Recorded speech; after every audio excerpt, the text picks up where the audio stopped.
नमस्कार। मैं आप सबसे कुछ बातें करना चाह रही थी।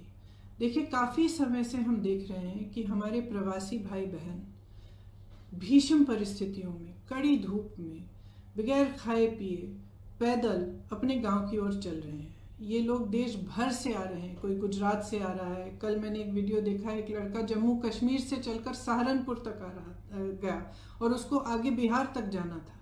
इसी तरह से आप सब ने देखा कि कई बहनें गर्भवती हैं। गर्भवती होते हुए 6 घंटे 8 घंटे कड़ी धूप में चल रही हैं। कुछ लोग अपने बच्चों को गोद में लेके जा रहे हैं, कुछ टूटी हुई साइकिलों पर जा रहे हैं। एक और वीडियो मैंने देखा कि एक दादी दादा अपने पोती पोतों को उठाकर, इस तरह से दादाजी उनको उठाकर एक झूला सा बनाया था, उसमें उनको रख के उठाकर चल रहे थे। अब हम सबको अपनी जिम्मेदारी समझनी पड़ेगी। ये सिर्फ भारत के लोग नहीं हैं, ये भारत के वो लोग हैं जो भारत की रीढ़ की हड्डी हैं, जिन्होंने ये इमारतें बनाई जिनमें हम रह रहे हैं, जिनके खून और पसीनों से ये देश चलता है। हम सबकी जिम्मेदारी है इनके प्रति। मेरी है, आपकी है, सरकार की है, हर राजनीतिक दल की है। इसलिए मैं समझती हूँ कि ये राजनीति करने का समय नहीं है। बहुत ही स्पष्ट हूँ कि हर राजनीतिक दल अपने राजनीतिक परहेजों को दूर करते हुए सकारात्मक भाव से, सेवा भाव से लोगों की मदद में शामिल हों। तो उत्तर प्रदेश की जो कांग्रेस पार्टी है, इसी भावना को लेकर जैसे ही लॉकडाउन की अनाउंसमेंट हुई, उसके अगले दिन हमने हर ज़िले में वॉलंटियर ग्रुप बनाए, जिसको हमने कांग्रेस के सिपाही का नाम दिया। इन वॉलंटियर ग्रुप्स के ज़रिए हमने हेल्पलाइन जारी करी हर ज़िले में, और दिन रात हम खाना राशन बांटने का काम कर रहे हैं। इसके अलावा हमने सांझी रसोइयाँ खोली। उसके अलावा हमने हाईवे की टास्क फोर्स बनवाए, जो हाईवे पे जो चल रहे हैं उनकी मदद के लिए है। तो तमाम ऐसे कार्य हमारे बड़े से बड़े लीडर और हमारे ग्रामीण स्तर के कार्यकर्ता, हमारे जिला स्तर के कार्यकर्ता अपने ही साधनों से ये काम दिन रात कर रहे हैं। और इस काम के ज़रिए हमने अब तक 67 लाख लोगों की मदद की है। उसमें से 60 लाख के करीब उत्तर प्रदेश में ही हैं, और 7 लाख लोग ऐसे हैं जो उत्तर प्रदेश के बाहर फंसे हुए थे, जिनको खाना राशन की ज़रूरत थी और जिनका वापस आने के लिए हम कोऑर्डिनेशन कर रहे हैं। हमारी एक सेंट्रल हेल्पलाइन भी है, उसके ज़रिए भी हम लगातार दिन रात कोऑर्डिनेशन करते हैं। तो हम मदद करना चाह रहे हैं। हमारी भावना शुरू से सकारात्मक रही है और सेवा का भाव रहा है। इसी भाव से हमने अपने सुझाव मुख्यमंत्री जी को दिए, और सकारात्मक रूप से ही दिए कि देखिए, आपको ठीक लगे तो आप ये चीज़ें कर लीजिए। जहाँ जहाँ हमें लगा कि वो कुछ अच्छा कर रहे हैं, हमने उनकी तारीफ भी की, हमने उसका स्वागत किया, उन कदमों का स्वागत भी किया। कुछ समय से हम कह रहे थे कि यूपी रोडवेज की जो बसें हैं उनको प्रवासी भाई बहनों के लिए उपलब्ध करा दीजिए, ताकि उनको जो पैदल चल रहे हैं वो बसों में बैठकर बसों में बैठकर सुरक्षित तरह से अपने घर गांव पहुंच पाए। तो हम काफ़ी समय से ये सुझाव दे रहे थे, ये मांग कर रहे थे। जब एक दिन कई हादसे हुए, कई एक्सीडेंट हुए, और हमने देखा कि यूपी की रोडवेज की जो बसें हैं वो अभी भी सक्रिय नहीं हुई हैं, तो हमने एक मुख्यमंत्री जी को एक चिट्ठी लिखी कि हम हज़ार बस को उपलब्ध करेंगे। गाज़ियाबाद और नोएडा बॉर्डर पर हम इन बसों को रोक देंगे, और आप अगर अनुमति देंगे इसके संचालन के लिए, तो जो प्रवासी भाई बहन दिल्ली और एनसीआर क्षेत्र से चल रहे हैं उनको हम इन बसों में बिठाकर अपने घर तक पहुंचा देंगे।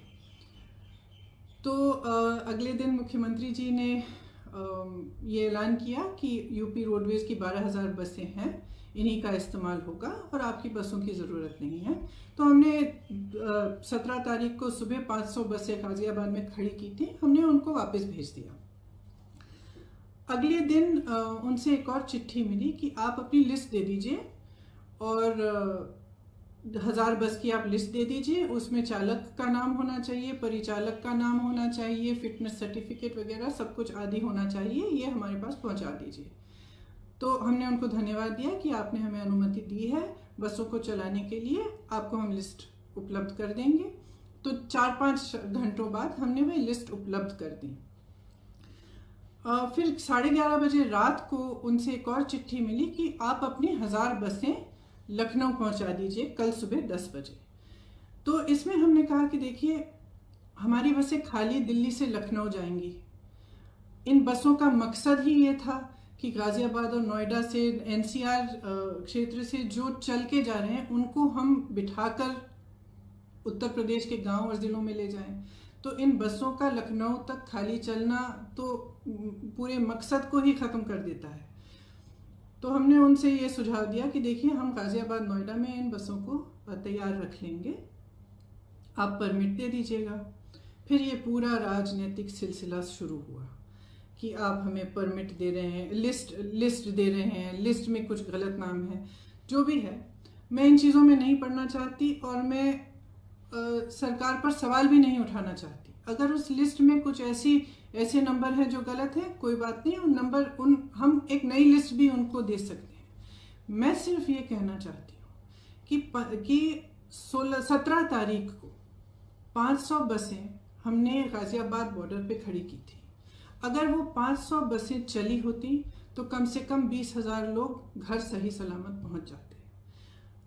कल हमने 900 बसें, 500 बसें राजस्थान के बॉर्डर पर और राजस्थान यूपी के बॉर्डर पर और 300 से अधिक बसें, जिनकी पूरी टोटल संख्या 900 के करीब थी, हमने गाज़ियाबाद बॉर्डर पे, दिल्ली बॉर्डर पे हमने उपलब्ध कराई।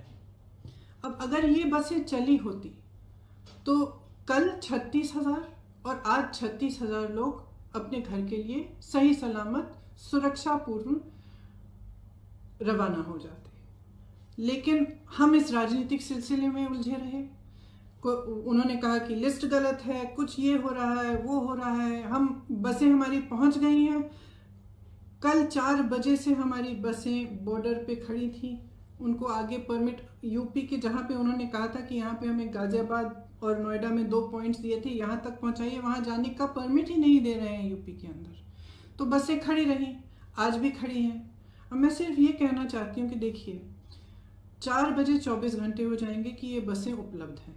अगर आपको इस्तेमाल करनी है तो इस्तेमाल करिए, हमें अनुमति दीजिए। आपको भाजपा के झंडे लगाने हैं, इन पे अपने भाजपा के स्टिकर लगाने हैं तो बेशक लगाइए, बेशक लगाइए। आपको अगर कहना है कि आपने उपलब्ध कराई हैं तब भी कराइए, लेकिन इन बसों को चलने दें।